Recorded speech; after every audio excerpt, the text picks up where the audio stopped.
Monsieur le conseiller aux États Mauro Poggia, bonjour. Bonjour, Merci d'accepter de répondre à nos questions. merci à vous. J'aimerais savoir quel regard vous portez sur notre armée de milice. Un regard reconnaissant, je pense que c'est important. Les personnes qui s'engagent dans notre armée milice méritent notre reconnaissance. Un peu de regret par contre qu'on ne puisse pas leur donner tout ce dont ils ont besoin pour être au top de leur formation. Je pense qu'aujourd'hui c'est cela qui doit être notre préoccupation. Quand on a des personnes, des citoyens, des citoyennes qui s'engagent pour leur pays, je pense qu'on leur doit. Mais on le doit aussi à notre pays de leur donner le meilleur de la formation et de l'équipement. Quel militaire avez-vous été? Alors j'ai été un soldat, j'avais dit une fois simple soldat, on m'a dit il n'y a pas de simple soldat, et c'est vrai que c'est juste. J'ai été soldat parce que la vie a fait qu'il fallait que rapidement je travaille, mais j'étais un canonnier lance-mine, j'étais dans les spécialistes, j'ai beaucoup aimé, j'ai un très bon souvenir de mon armée, j'ai fait toute mon armée. Et puis j'ai gardé des camarades depuis toujours. Donc j'ai gardé de l'armée le souvenir de la possibilité de rencontrer des personnes que la vie nous fait pas rencontrer, des belles personnalités, et surtout de créer une camaraderie et un sentiment commun d'un devoir qui nous unit plus que tout, je dirais. Alors, en tant que conseiller aux États, quelles sont vos priorités en matière de législation pour renforcer la sécurité nationale?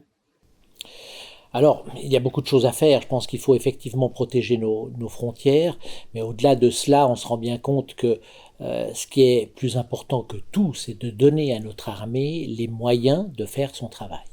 Il faut donner à nos services de renseignement les moyens de faire leur travail aussi. Je pense que là, nous ne sommes pas bons en matière de défense contre les nouvelles techniques d'attaque. On pense à les cyberattaques et la cybersécurité.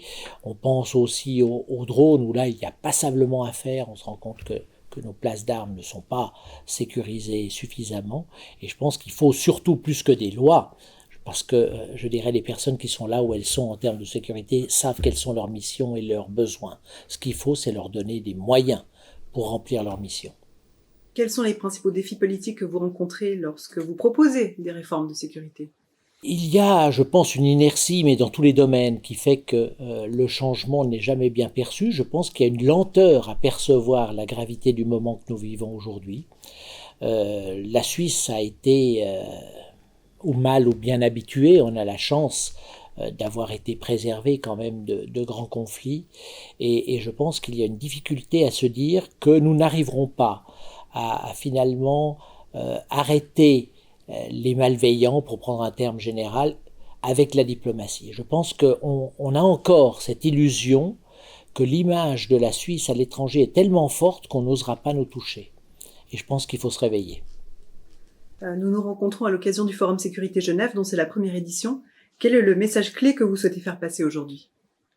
Réveillons-nous, et comme je l'ai dit, passons de la sécurité, qui est un sentiment étymologiquement que l'on peut avoir et qui est évidemment en décalage avec la réalité. On peut se sentir en sécurité là où il n'y a pas de sécurité, inversement se sentir bien là où on est dans l'insécurité, à la sûreté. Je pense que la sûreté de l'État, qui est un terme qu'on utilisait par le passé pour parler des mesures mises en place ou qui doivent être mises en place pour protéger la population et la nation, je pense que cette notion de sûreté doit revenir sur le devant de la scène.